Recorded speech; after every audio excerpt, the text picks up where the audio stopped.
Out of nowhere, Truck-kun performs his usual duty, abruptly hurling two best friends into an entirely new world. However, fate does not show mercy to these two fools. One of them is granted a blessing, transforming him into a figure stronger than a bodybuilder on steroids, endowed with the power to control curses and incredible swordsmanship. He is swiftly marked as the destined hero, while the other remains entirely devoid of any special gift. This disparity breeds jealousy, and he succumbs to darkness, eventually plotting to end his best friend's life. One of these imbeciles named Yu chose to emulate Batman. However, his journey to heroism is marred by a tragic accident that claimed not only his parents but also both his legs. One day after a basketball game, the two friends make their way home. Well, only one of them actually walks. Yu tells Haru that his impatience cost him, and if he had used his brain in the final moments, he could have scored more points. Haru responds, claiming that what he did was enough, adding that if Yu were to start thinking more, there would be nothing left for him. Just then, Haru's girlfriend Katona arrives, rushing to congratulate him on his victory. However, she is clearly upset by the attention he has been receiving from other women. Frustrated, she pulls him by the ear, feeling like a third wheel as they make their way to a dessert shop to celebrate. Unbeknownst to them, a sinister figure observes them from across the street. Katona leads the group to a cafe, but unfortunately they must ascend a flight of stairs to reach it. Haru and Katona, opting for an alternative location, decide to find another cafe. Meanwhile, in an act of self-respect, Yu quietly excuses himself, allowing them to enjoy their time together. However, by the time Yu arrives home, he is already consumed by melancholy. He enters his room and collapses onto his bed, his thoughts drifting to Katona. For as long as he can remember, he has harbored feelings for her, but of course she has chosen the athlete over the less capable Yu. Determined not to let his emotions interfere with their friendship, he resolves to push these feelings from his mind altogether. Meanwhile, Haru and Katona return from the cafe, making plans to meet up with Yu the next time. They part ways, and as Katona walks alone, a sense of unease settles over her. She feels as though someone is following her. She turns around, catching only a fleeting glimpse of purple smoke disappearing into the distance. Fear grips her and she begins running, calling out for Haru's help. He doesn't answer, so she calls Yu, informing him that someone is following her. Without hesitation, Yu prepares to rush to her aid and asks his sister to give him a ride. As they drive, he attempts to call Haru, whose phone is broken and trapped inside his bag, rendering him unaware of the situation. Yu wonders why Haru isn't answering, and his sister asks if everything is okay. He tells her that Katona is being pursued by a strange individual and asks her to drop him at the last location she mentioned. Upon arrival, he scans the area for Katona and is suddenly startled by her scream. Following the sound, he finds the disturbing stalker attacking her. Yu hurries to her side, but before he can intervene, the stalker stabs her and flees. Leaping from his wheelchair, Yu grabs hold of Katona, desperately trying to keep her conscious. Simultaneously, Haru finally notices his phone and rushes to Katona's location. He spots the attacker disappearing into thin air and upon turning around sees the wounded Katona. He quickly rushes to her side and Yu informs him that a maniac had attacked her. In a panic, Haru loses control and lifts Katona into his arms, declaring that he will take her to the hospital. Yu warns him that moving her with a knife still embedded in her body is dangerous, but Haru disregards his concern. Rather than waiting for an ambulance, Haru sprints toward the hospital with Katona in his arms, while Yu struggles to crawl back into his wheelchair to follow them. In a state of sheer panic, Haru attempts to cross the road, ignoring the traffic signals. Out of nowhere, he finds the formidable Truck-kun barreling toward him. Yu leaps forward and pushes both himself and Haru out of the truck's path. But a bus appears from the opposite direction. They are caught in a perilous sandwich between the two vehicles, and just as everything seems hopeless, they are abruptly transported to another world. Such are the enigmatic ways of Truck-kun. Dazed and disoriented, the two boys struggle to comprehend the sudden shift in their surroundings. A towering figure passes by them, giving them an ominous, judgmental glance. The boys are left bewildered, unable to grasp what has just transpired. To their horror, they soon realize that Katona is nowhere to be found. Yu urges Haru to try calling her, and without hesitation, Haru pulls out his smartphone. However, as he attempts to dial her number, his phone inexplicably transforms into a compass. The same bizarre phenomenon occurs with Yu's phone.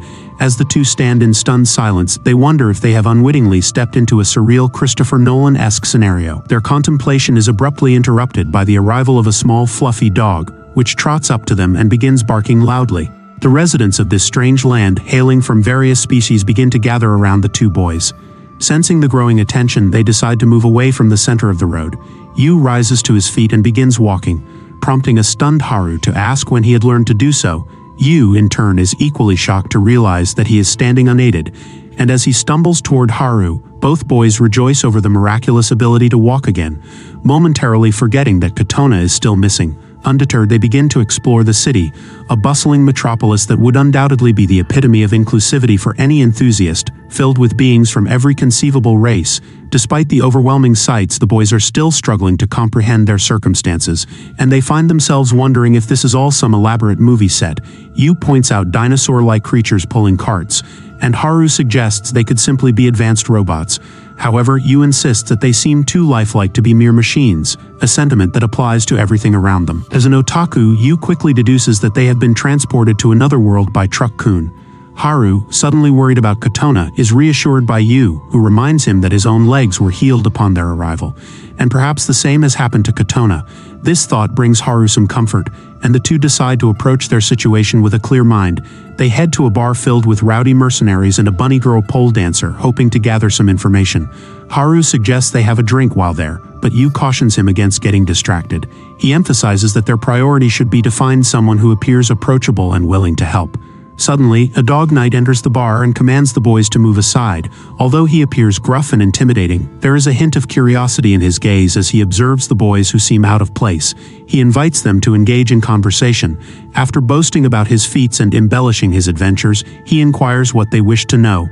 Haru responds that they are searching for a girl named Katona. The dog knight, with a mischievous grin, asks if she has an attractive figure, suggesting that he will assist them in their search if they allow him to be part of their endeavors.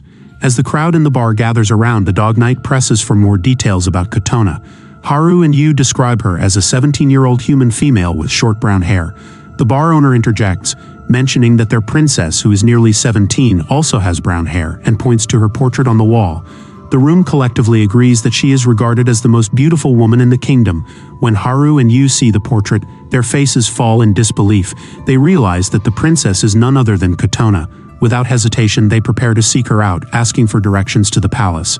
Haru questions how it is possible for Katona to have become a princess, given that they are just two ordinary individuals.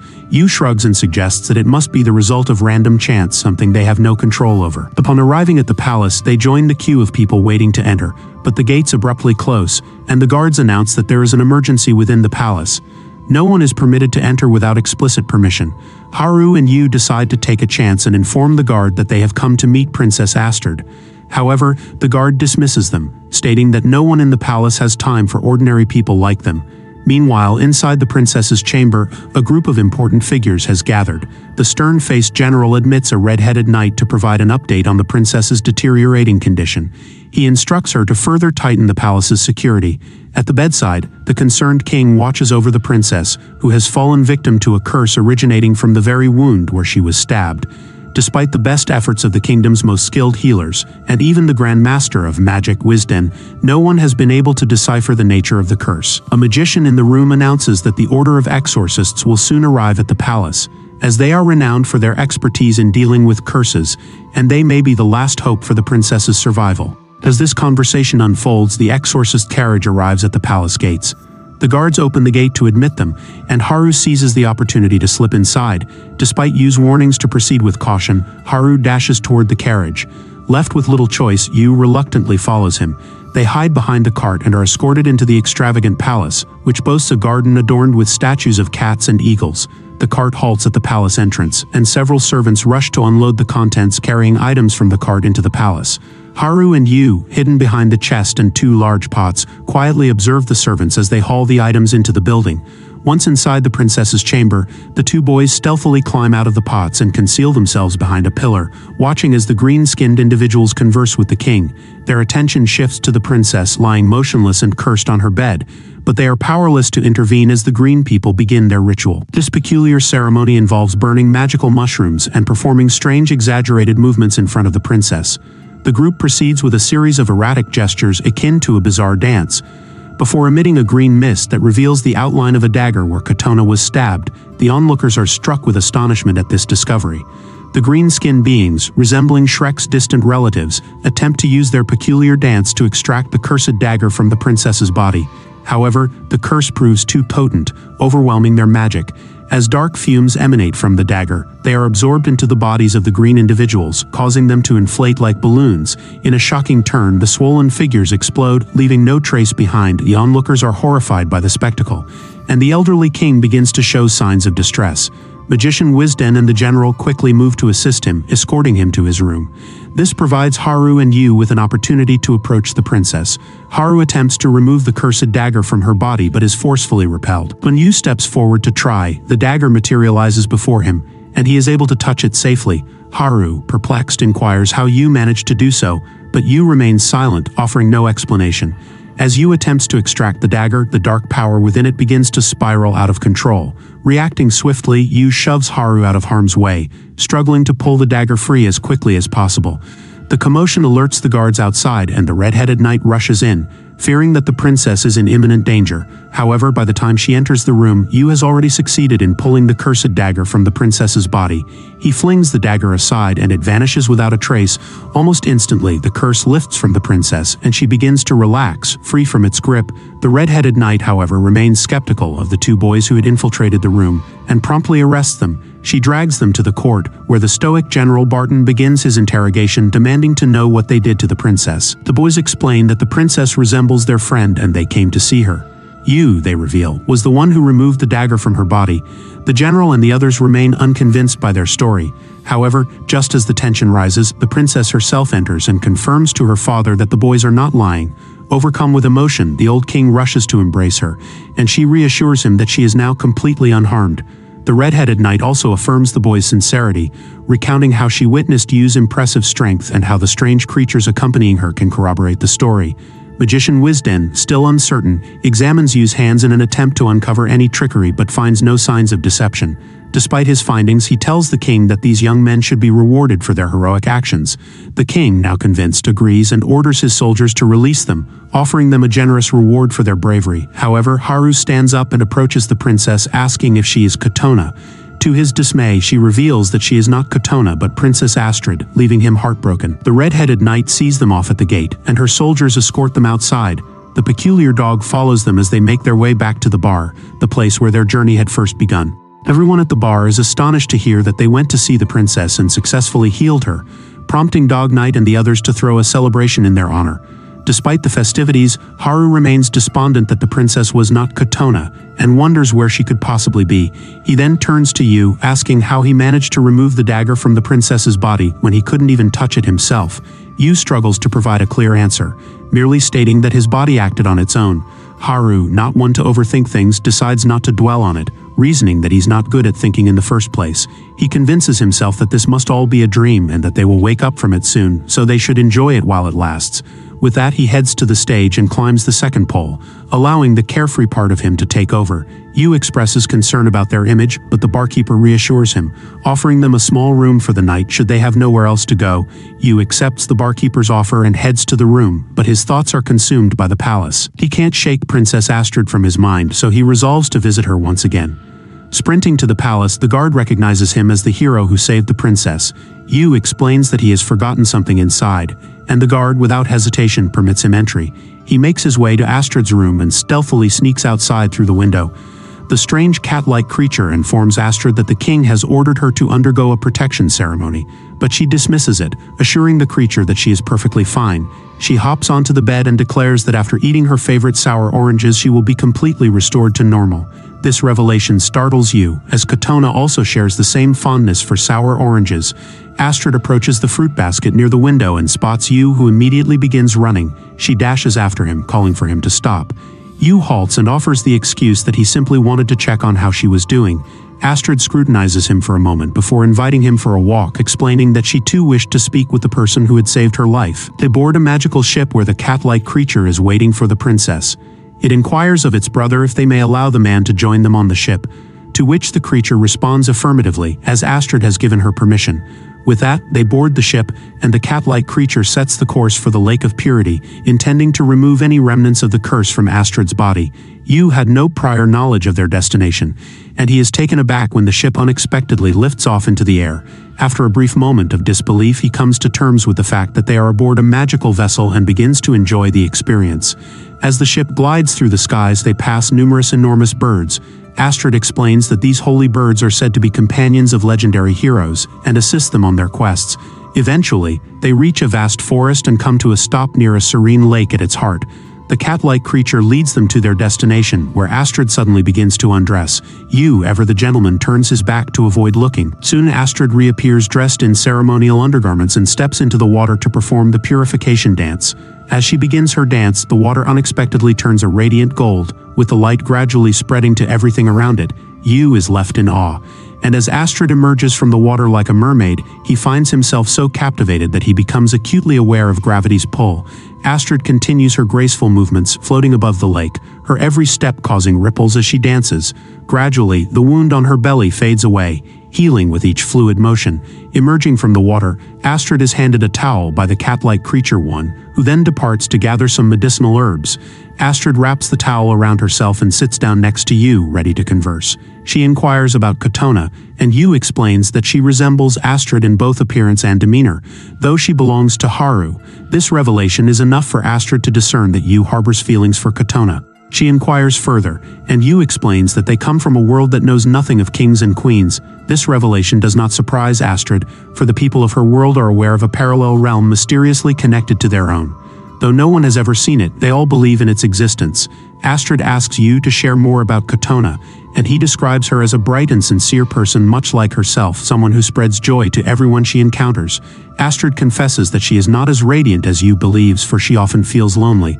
Her mother passed away when she was young, and she cannot cry to her father, as the word father signifies emotional distance in every language of the world. The two cat-like creatures are her only true friends, and she envies Katona, who has both Haru and Yu. This revelation surprises Yu, and then Astrid playfully tosses her towel at him, urging him to join her for some water fun. Unable to resist, Yu leaps into the pond to join her. Meanwhile, the magician Wisden expresses his mistrust of Haru and Yu to the king. He believes that the boys must possess extraordinary powers to have removed the curse from the princess, and that further testing is necessary to assess their potential danger. Wisden suspects that Haru and Yu may be assassins sent by the rebels, but the king questions why such assassins would save his daughter. Wisden suggests that perhaps their true aim is to gain the king's trust, only to later assassinate him, and the king immediately accepts his reasoning. He declares that he will not allow assassins to take his life and jeopardize the peace his brother fought and died for. The following morning, Yu wakes up and discovers that they are still in this world. Haru tells him that he still believes it is all just a dream. At that moment, the bar owner enters with a messenger from the king, who has invited the two boys to a sword-fighting exhibition. They follow the soldier to the palace arena, where Wisden announces that due to their heroic actions the day before, the king believes they must be highly skilled in swordsmanship as well. As a result, a mock duel has been arranged to test their abilities. A group of fierce warriors enters the arena, and Yu and Haru quickly realize they've been deceived. The gate of the arena slams shut, and they understand that this is not a reward but a trap. The warriors toss two swords toward them, and they each grab one. Yu suggests that they should focus on staying safe while searching for an escape route, but Haru questions how they can manage that in such a dire situation. The warriors advance, and their only option is to evade the attacks. Soon, they are separated and surrounded by the warriors. At that moment, Astrid arrives to witness the match. She is horrified to see Haru and Yu in such an uneven battle, and tells her father that it is wrong to treat the individuals who saved her life in this manner. Wisden reassures her that it is merely an exhibition match, and that they will not be harmed. However, the princess remains unconvinced until she hears the crowd cheer as one of the warriors strikes Haru down. Just as the warrior is about to deliver the final blow, Yu rushes to his aid, intercepting the attack and disarming the warrior. He tells Haru that he seems to handle the sword with surprising ease, which boosts Haru's confidence, and they begin to believe they can win. They launch their counterattack, using their exceptional skill and teamwork to drive the warriors back. The king and Wisden observe, and the king, satisfied with the display, orders the match to be halted immediately. Haru and Yu are summoned to the king's side, but as they kneel before him, soldiers position their spears threateningly. Wisden announces that they are to be arrested, and Astrid protests, demanding to know the reason for such an unjust action. Wisden argues that these individuals are far too skilled to be mere ordinary humans and suggests that they may be assassins sent to kill the king. He insists that they should be taken as prisoners and interrogated, but Astrid continues to advocate for them. Haru, frustrated, demands to know what is happening, but Yu suggests that they should return to their own world. He believes that they entered this world because their lives were in danger, and if they place themselves in danger once more, they might find a way back. Haru prefers this plan over the prospect of being arrested, so he agrees to Yu's idea of jumping into the flame behind the king. On the count of 3, they charge forward and the guards immediately position themselves to shield the king. Haru and Yu dash past them and leap into the flame. Leaving everyone in stunned silence, they pass through the flame and tumble out on the other side of the palace. Suddenly they begin to glow, and with a brief flash of light they completely vanish. Everyone stands in shock, and Wisden realizes that they were not assassins after all, but travelers from another world. Meanwhile, Yu and Haru open their eyes back on Earth. They find themselves once again on the roadside where they were originally teleported. Yu discovers that his legs are once more useless. Haru immediately sets off to find Katona, who soon appears, returning from her shopping trip. Haru rushes to embrace her, overcome with emotion and tears, and even Yu feels a sense of relief at seeing her safe. She asks, perplexed, what on earth is wrong with him, acting so clingy all of a sudden, and why they are wearing school uniforms on a Sunday. This realization hits them. It's only been a day since they were transported to another world. They inquire if Katona is alright and if anything unusual has occurred. She responds that something truly bizarre happened the day before. A truck driver who had fallen asleep at the wheel caused a catastrophic accident that resulted in several fatalities. There is even video footage of the incident on the local news, and shockingly, the 3 individuals who perished look exactly like the 3 green exorcists who had disappeared while dealing with the curse. This triggers something in Yu's mind, and he suddenly recalls an eccentric old man he encountered in a hospital during his childhood. The man appeared to be mentally unstable, spending his days climbing onto the hospital roof and waving his walking stick through the air, claiming he was opening a portal to another world. Young Yu was captivated by the old man's words, who explained that he hailed from another world, and that only a select few were capable of traveling freely between the 2 realms. However, those chosen individuals are bound to both worlds, their fates intertwined. The next day, Yu shares this revelation with Haru, but Haru dismisses it, stating he couldn't care less about such nonsense now that they're back and he and Katona are safe. Yu attempts to convey the idea that Katona's safety may be tied to their actions in healing Astrid in the other world, but Haru, struggling to grasp anything outside of football terminology, remains uninterested. Frustrated by Haru's lack of understanding, Yu resolves to visit the eccentric old man at the hospital once again. Upon arrival, the nurse immediately recognizes him and leads him to the old man, who continues to cause a stir, vanishing without a trace whenever he pleases. To Yu's dismay, the old man isn't in his room, and Yu becomes certain that he has once again crossed into another world.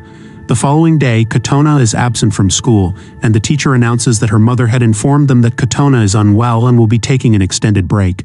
Both Yu and Haru are stunned by this news, and they rush to visit Katona immediately after school ends. When they arrive, Katona shocks them with the revelation that she has a rare tumor in her body, and she has only 3 months left to live. Haru, in disbelief, insists that she was fine just the day before, but Katona calmly responds that she wishes for them to treat her normally during the remaining time she has. She then quickly leaves, citing that it is past her visiting hours. Haru is devastated, tears welling in his eyes, but Yu is struck by a different thought. He believes that Katona's sudden illness may be linked to Astrid's peril. He proposes that they should return to the other world and save Astrid, hoping that doing so will restore Katona's health. Haru, however, is unconvinced. He suggests that perhaps Astrid was meant to die so that Katona could live. Determined to fix what he believes is wrong, Haru declares that they will travel back to the fantasy world, and this time he intends to kill Astrid to ensure Katona's survival. Yu, enraged, snaps at Haru, telling him that he cannot do such a thing. Grabbing Haru by the collar, a fierce confrontation ensues between them, completely unaware of the assassin lurking nearby. Seizing the opportunity presented by their fight, the assassin strikes, and in the chaos, both Yu and Haru are suddenly transported back to the other world. Haru finds himself in a bleak, unfamiliar realm, standing alone in a vast, shadowy expanse. Before him looms an ominous Gothic palace, its looming presence further heightened by the downpour that begins to fall. Seeking shelter, he rushes towards the palace. Inside, the atmosphere grows even more unnerving as colossal beasts are confined in cages and thick pipes snake through the air, siphoning away their magical energy. It is in this unsettling place that the palace's master appears, introducing himself as Gabalas. Gabalas informs Haru that as a traveler between worlds he possesses immense power. He urges Haru to join their cause, offering to help save this world. Leading him to the throne room, Gabalas explains that the balance of life between the 2 worlds must remain constant. Any disruption in this equilibrium demands a sacrifice. He warns Haru that Katona's life is at risk due to Princess Astrid's existence. To save her, Gabalas asserts, Haru must take the life of the princess and restore balance to both worlds. Haru accepts Gabalas' offer, driven by his determination to do whatever it takes to protect Katona. Meanwhile, Yu arrives at the palace, where General Barton holds him back, ensuring that he cannot escape. The king demands to know what audacity brought Yu back to their domain. to which Yu responds that Katona's life is at risk and consequently the princess's life might be in danger as well. His words are met with skepticism, but Yu continues, pointing out the troubling similarities between their worlds. The red-headed knight bearing a striking resemblance to his older sister, and the three individuals who died whose appearance mirrored that of the exorcists. Just then, the red-headed knight bursts into the room, urgently informing the general of an attack by the rebel forces. The general is thrown into a state of panic, hurriedly relaying the news to the king. Wisden approaches Yu, inquiring if this is the threat that jeopardizes Astrid's life. Yu, unable to confirm, pleads for the chance to protect the princess. However, the general, still unconvinced, draws his sword and accuses Yu of being part of the rebel faction. He reveals that their scouts have spotted Haru among the rebel forces and demands that Yu confess the truth, that they were assassins all along. Yu refuses, insisting that his friend is neither a rebel nor an assassin, but simply someone who is overwhelmed with worry for Katona and unable to think clearly. He pleads for them to trust him, and after a moment of deliberation, Wisden decides to give him a chance. Drawing a sword from his robe, Wisden tells Yu that he must join the battle to prove his loyalty, and that he must kill Haru with his own hands. The king concurs with this proposal, and Yu accepts the sword, determined to protect the princess. He becomes a soldier, and later, while standing guard, Astrid approaches him. She has heard of the events in the court and presents him with a magical dagger capable of piercing through the protective spells cast upon her. She declares that if her life can be traded for Katona's, she is willing to make the sacrifice. She acknowledges that Yu saved her life once and does not want him to be forced into a deadly confrontation with his friend over her. She places the dagger in his hand and urges him to end her life. However, Yu refuses. He asserts that he will not take a life to save another, and Astrid presses him, asking if he would make the same decision for Katona, someone he cares for deeply. She challenges him, asking if he lacks the resolve for anyone else would seize such an opportunity to save the one they love. Just then, Cat Thing appears and advises the princess not to act impulsively. As they cannot be certain that her death will save Katona, Yu echoes this sentiment, stating that he does not wish to save either Katona or her, but both of them. Soon, the rebel forces reach the capital, and their savage beasts easily tear through the capital's walls. The rebel soldiers breach the city without difficulty, engaging in fierce combat with the royal knights. Meanwhile, Gabalas questions Haru, wondering if he will back out at the crucial moment. Yu and Astrid watch from the palace as the city crumbles, and Yu senses that Haru is on his way. He hurries to meet him, but Astrid halts him, asking if he is truly prepared to fight his friend. She warns that he will lose his life if he lacks the determination, but Yu replies that he will protect her no matter the cost before rushing off. Elsewhere, Haru battles the royal knights, his strength enhanced by the dark armor he wears. Gabalas watches the chaos unfold, telling Haru that they will soon breach the palace defenses. At that moment, he plans to slip in and kill the princess. Teasing Haru once more, he asks if the boy is having doubts. Irritated, Haru snaps, telling him to stop asking the same question over and over. He swears that he will kill the princess and charges forward. Gabalas smirks, amused by the foolishness of a boy who will kill the one he loves with his own hands. Meanwhile, within the palace, Astrid approaches her father and suggests that they use their holy sword to eliminate the enemies before they can reach them. Her father informs her that this is not an option as they no longer possess the holy sword. The one in their treasure hall is merely a replica. He explains that long ago, his father wielded the holy sword to vanquish their enemies in war. However, the sword grew angry, for it was never meant to be used in such a manner. It vanished soon after, and in its place they forged a fake to maintain the illusion of their power and to instill fear in other nations. Outside, Haru and his troops arrive at the palace gate where the redhead stands guard. Haru orders her to step aside and allow him to kill the princess, but she defiantly refuses. Haru commands his soldiers to attack and the redhead charges at him. He swiftly overpowers her, but as he advances toward the gate, Yu arrives and orders him to stop. Yu warns that killing Astrid could also lead to Katona's death, but Haru refuses to believe him. He insists that Yu is mistaken and threatens to kill him if he tries to stop him from saving Katona. Haru charges at Yu, but Yu easily outmatches him in combat and disarms him. He points his sword at Haru, urging him to awaken from his delusions, yet Haru responds, telling Yu to either kill him or he will kill Astrid. Yu hesitates, giving Haru the opportunity to grab his sword and strike. Reacting swiftly, Yu parries and thrusts his sword in return, but suddenly, the familiar mysterious light appears, the same light that marks the crossing of worlds. Yu wonders why they are fighting each other when they were once the closest of friends. In that moment, memories flood his mind, taking him back to the day he first met Haru.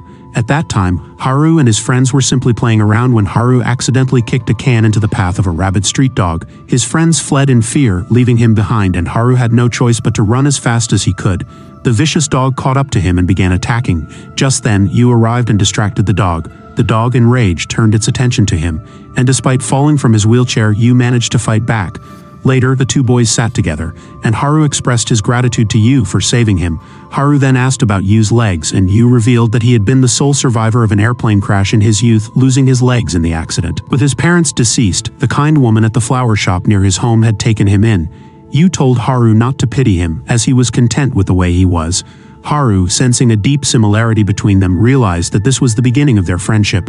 Yu is suddenly jolted back to the present, his mind snapping out of the flashback. He finds himself in the real world, his foster family watching the news about a hotel fire. Instinctively, his thoughts turn to Katona. He rushes to the hospital to see her, only to find Haru waiting outside her room. Haru explains that Katona was in significant pain, so they had to sedate her and she is now sleeping. They step outside to speak, and Yu implores Haru to understand that everything happening is a result of his actions. He tells him that the closer Haru gets to Astrid, the more Katona's health deteriorates. Yu explains that the fire at the hotel is a consequence of the ongoing war between the kingdom and the rebels. But Haru remains uninterested, not comprehending or caring about the situation. Haru insists that the only way to save Katona is to eliminate Astrid, but Yu tries to make him see that the rebels have deceived him. Haru challenges him to prove it. An idea suddenly strikes Yu. He remembers the redhead knight who resembled his sister being in imminent danger. Without hesitation, he rushes home, only to find his sister crossing paths with the sinister assassin who has been searching for her younger brother. Unable to find him, the assassin decides to kill Yu's sister. However, just in time, Yu and Haru arrive, and Yu distracts the assassin by hurling a cactus at his head. The three of them flee, but the assassin suddenly morphs into a massive spider, relentlessly pursuing their car. Yu explains to Haru that since the redhead knight was in danger in the other world, he deduced that his sister would be similarly at risk in this world. Though his sister fails to grasp the significance of their conversation, Haru begins to comprehend the connection between the two worlds. However, when Yu's sister questions how the strange spider-like figure knew she was his sister, Yu is struck by a sudden realization. He now understands the true identity of the malevolent force behind all of this chaos.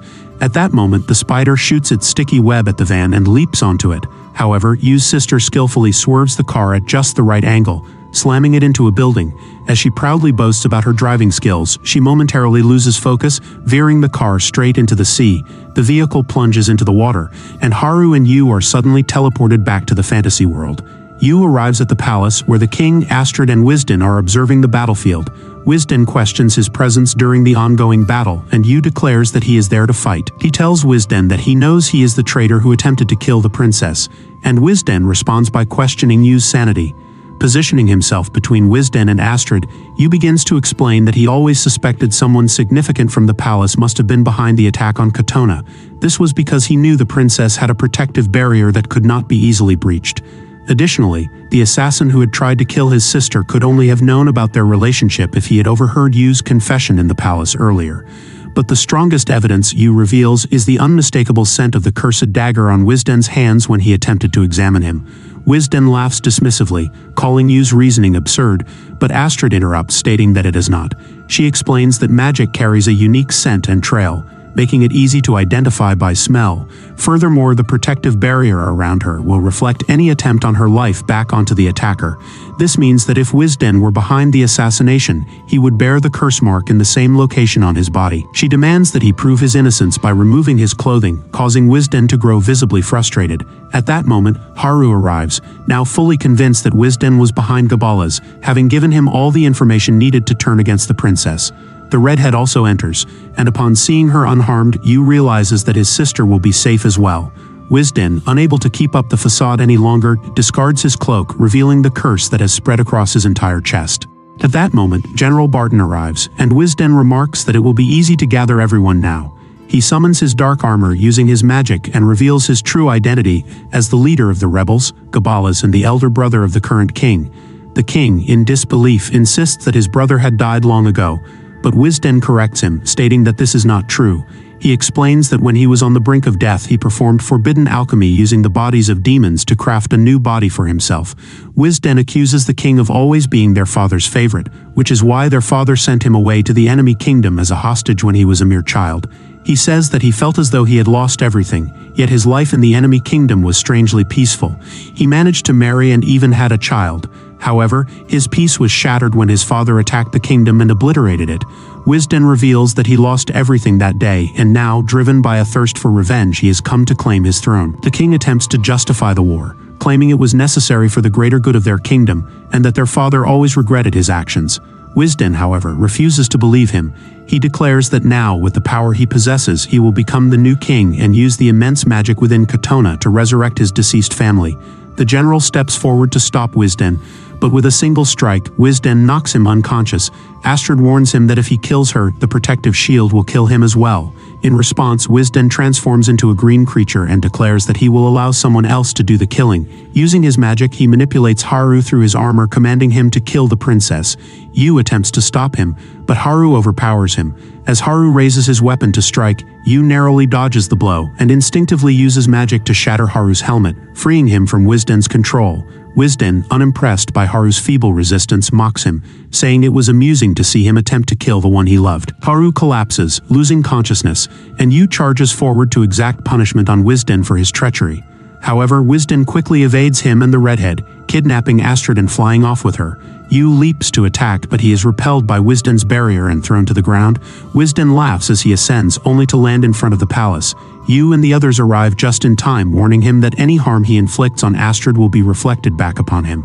Wisden, fully aware of the consequences, opts to inflict damage indirectly. He detonates an explosion that destroys the palace, causing rubble to crash down. Yu throws himself in front of Astrid to shield her, but in the process he is impaled by a wooden spike. Astrid and Haru are horrified at the sight and hastily remove the spike from his body. They carefully place him in a garden, where Astrid gently kisses his forehead in gratitude for saving her, vowing to avenge his sacrifice. Determined, she and Haru set off to confront Wisden while Yu, weak and struggling, reaches out to them. At that moment, the eccentric old man from the hospital appears before Yu. As Haru and Astrid engage in a fierce battle with Wisden, the old man approaches Yu and asks him how he feels, now so close to death. Yu admits that while he fears dying, his greatest fear is losing the one he loves. The old man hands him his cane, declaring that only someone like Yu is worthy of wielding its power. Yu takes the cane, asking what it is, and the old man explains that it is the greatest power in the world. As the cane begins to glow, the old man reveals that his mission is complete, and that he is heading back to the hospital, having found a worthy successor for this immense power. Meanwhile, Wisden corners Haru and Astrid, deciding to end their lives by revealing his true form. A swirling dark tornado envelops him as he transforms into a terrifying chimera.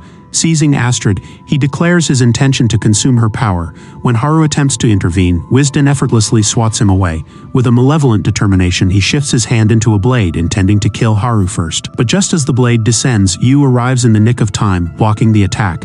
He vows to protect those he loves, and in that moment, the cane in his hand radiates an intense light, transforming into the holy sword. In an instant, Yu's wounds are completely healed, and the sight of the holy sword in his grasp leaves everyone astonished. Wisden scoffs, dismissing the sword's significance. He tells Yu that it matters little, for he can simply ascend into the air and drain Astrid's power from there. Haru and Yu can only watch helplessly as Wisden takes to the sky. But just then, the majestic bird Yu had seen by the lake earlier appears, soaring toward them. As it nears, Yu realizes the bird is there to aid him. He implores it to take him to the sky, and the bird responds by swooping down, lifting him high above.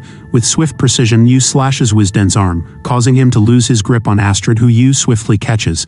The bird carries them safely to the ground, but Wisden immediately regenerates his arm and pursues them, relentless in his attack, offering no respite. Yu shields Astrid and charges at Wisden, unleashing his impressive swordsmanship to overwhelm him. However, Wisden shifts his focus to Astrid. As Yu rushes to protect her, Wisden appears behind him, delivering a brutal slash to his back. Just as Wisden prepares to strike the final blow, he realizes that the holy sword is no longer in sight. At that moment, Haru charges toward him, seizing the sword, and leaps into the air to deliver a decisive strike. With precision, he plunges the holy sword into Wisden's head, ending his life. Wisden crumbles to ash and smoke, and in his place a brilliant white portal materializes, offering a passage between worlds. The king descends, expressing his gratitude to Haru and Yu for saving them. They respond that their actions were driven solely by a desire to protect what was dear to them. The king urges them to rest, but Astrid interrupts, explaining that their ability to travel between worlds was a result of Wisden's power. She warns them that it is time to depart, for when the portal closes, they will no longer be able to traverse between worlds. Haru urges Yu to hurry, but Yu hesitates, wishing to remain with Astrid. Though Astrid desires his stay, she knows the consequences for travelers who linger too long in this world. She embraces Yu, expressing her desire to stay by his side, but acknowledges that their fate will not allow it. She vows never to forget him and asks him to take care of himself. Haru urges Yu to keep the farewell brief, as the portal is closing, and together they leap through it for the final time, yet Yu cannot let go of Astrid. So he releases Haru's hand and lets himself fall back into the fantasy world. Haru attempts to stop him, but it is too late. Yu wakes up in a hospital, immediately searching for him, but finds no trace of him. Instead, he encounters his sister, who is elated to see him awake. She informs him that he had been in a coma for a month following the accident and expresses her deep joy at his recovery. She also brings good news. As Katona enters, she reveals that she has undergone surgery and the tumor has been completely removed. Haru, overjoyed, hugs Katona and mentions that Yu will be thrilled to hear about her recovery. However, his words have a peculiar effect on both girls, and they suddenly forget about Yu. Haru is puzzled by the strange turn of events, but then an epiphany strikes him. He realizes that Yu was never from this world. Yu, in fact, was his counterpart from the fantasy realm, which explains their striking similarities and their shared affection for the same girl. He believes that he arrived in this world on the day of the plane crash, which would explain why he has no recollection of his parents. Haru concludes that Yu came here solely to save his life, but now he has returned to where he truly belongs, living contentedly with the girl he loves just as Haru does.